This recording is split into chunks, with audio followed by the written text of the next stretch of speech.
ఆనాడు అత్యధిక రేట్లకు అప్పు తీసుకొచ్చి స్టార్ట్ చేస్తే అది ఈరోజు 9 రూపాయలు చేంజ్ పడుతుంది అధ్యక్ష యూనిట్కు.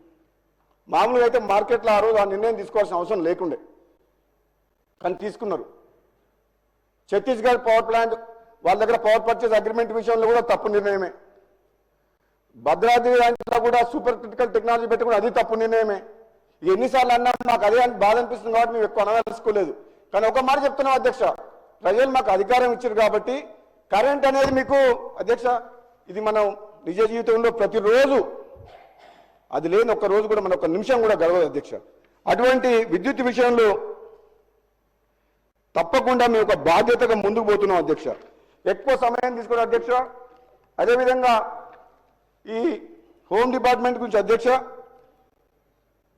మరి ఇక్కడ అప్పుడు చేసిన పోలీసు అధికారులు వీళ్ళ బారిన పడి బలిపశువులై విదేశాలకు పారిపోయింది.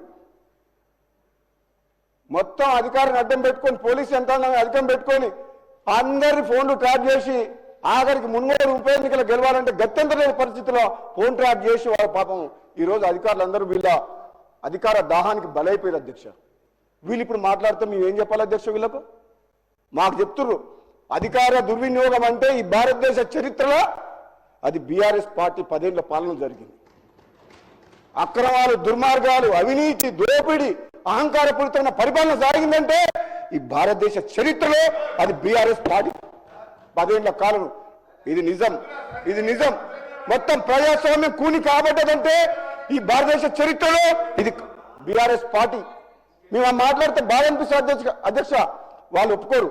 ఒప్పుకున్నా ఒప్పుకోకున్నా ఆనాడు లా అండ్ ఆర్డర్ అధ్యక్ష, ఏ రాష్ట్రమైనా ఏ దేశమైనా డెవలప్ కావాలంటే, ఇన్వెస్ట్మెంట్స్ రావాలంటే, ఎంప్లాయ్మెంట్ క్రియేట్ కావాలంటే లా అండ్ ఆర్డర్ కరెక్ట్గా ఉండాలి. మీ దగ్గర మీ 10 ఏళ్ల నెంబర్ చెప్పమంటారా? 10 ఏళ్ల కాలంలో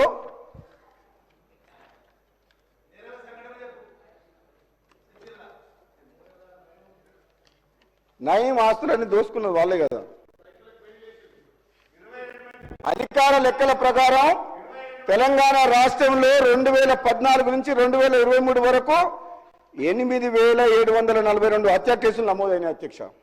అదే కాలంలో 18,246 అత్యాచారం కేసులు, 1,30,521 దొంగతనాలు, 469 దోపిడీలు, 5,051 లూటీలు, ఇంకా బీఆర్ఎస్ నేతల ఒత్తిడితోటి ఎన్నో కేసులు రికార్డు కూడా చేయలేదు వాళ్ళు పోలీసుల ఒత్తిడితోటి.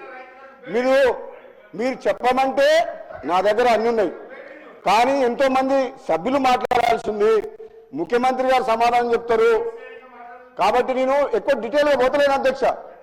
కాకపోతే ఒక్క మాట చెప్పగలను అధ్యక్ష, వీళ్ళ అధికారంలో అధికారంలో ఉన్నప్పుడు మంతరిలో మన శ్రీధర్బాబు గారు ఇక్కడ ఉన్నారు, ఆ హత్య కేసు లాయర్ దంపతులది, హైదరాబాద్ ఔటర్ రింగ్ రోడ్ పక్కన ఉన్న వెటర్నిటీ డాక్టర్ మళ్ళా ఆ రోజులలో భూసేకరణ ఎట్లా చేసేవాళ్ళంటే అధ్యక్ష, పోలీసులను పెట్టి బెదిరించి రైతులను వాళ్ళని తీసుకుపోయి మా శివనగూడ రిజర్వాయర్ కాడ భూ నిర్వాసితులని వాళ్ళకు R&R ప్యాకేజ్ ఇవ్వకుండా పోలీసులను పెట్టి ప్రాజెక్టు కాంట్రాక్టుల కోసం ప్రాజెక్టు నడిపించారు.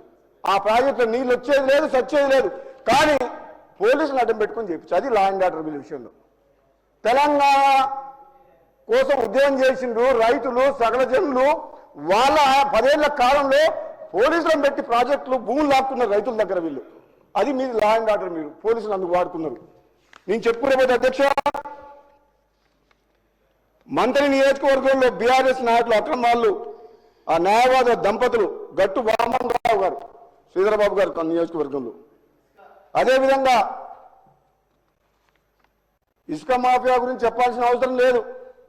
మా నల్గొండ జిల్లాలో ఆ సభ్యులు లేరు, మాట్లాడదలుచుకోలేదు, కానీ విపరీతంగా కోట్ల రూపాయలు అక్రమంగా ఇసుక మాఫియా, ఇసుక దందా, భూములు, వాళ్ళ పీరియడ్లో రియల్ ఎస్టేట్ వ్యాపారం బ్రహ్మాండంగా ఉన్నది. ఆ హైపులో భూములు లాక్కున్నారు, బలవంతంగా గుంజుకున్నారు. మొత్తం సెటిల్మెంట్లు అది వాళ్ళ లా అండ్ ఆర్డర్.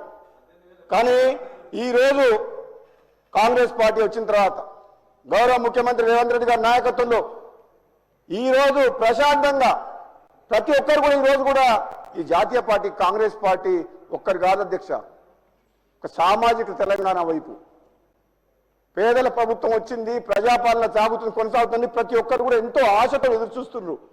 దయచేసి ప్రతిపక్ష సభ్యులు మీరు ఆలోచన చేసి ఈ ప్రజాపాలన సాగిస్తున్న కాంగ్రెస్ పార్టీ ప్రభుత్వానికి సూచనలు సలహాలు ఇవ్వండి. కానీ ప్రతిరోజు అసెంబ్లీలో కొట్లాడతాం.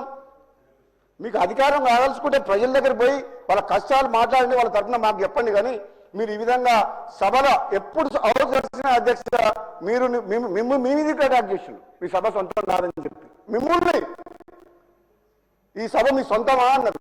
మరి మేము 6 సభ్యులు ఉంటే పోయిన అసెంబ్లీలో మా గొంతు వినిపించలే, మార్షల్స్ పెట్టి బయటకు పంపించారు.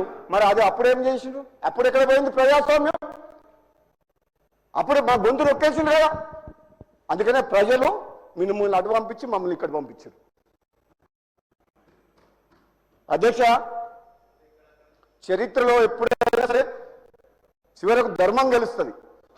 ఆ ధర్మం నిలబడినది కాబట్టే ఈరోజు కాంగ్రెస్ పార్టీ ఇక్కడ ఉన్నది. మీ దుర్మార్గమైన పాలన 10 ఏళ్ళు అది ప్రజలు చూసిండ్రు. అధ్యక్ష, లాస్ట్కు